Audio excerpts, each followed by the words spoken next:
Hayır. Ayağını yatay bas. Merdiven yap gel.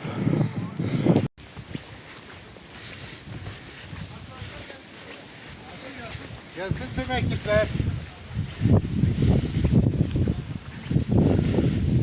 Arkadaşlar sizi bekliyoruz.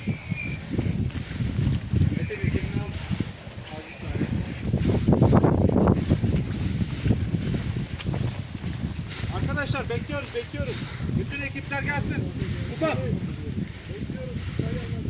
Bekliyoruz arkadaşlar, bekliyoruz. Pınar veya Ot yok.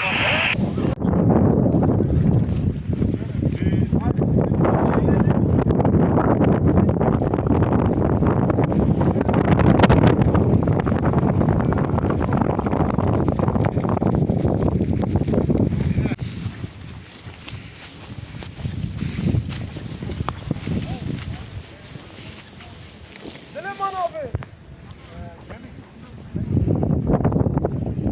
Hadi geride kalmasın kimse.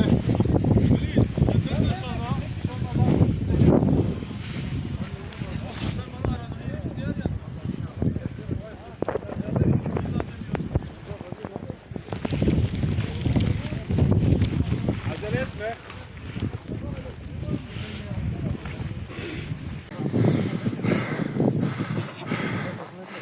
Gel korkma.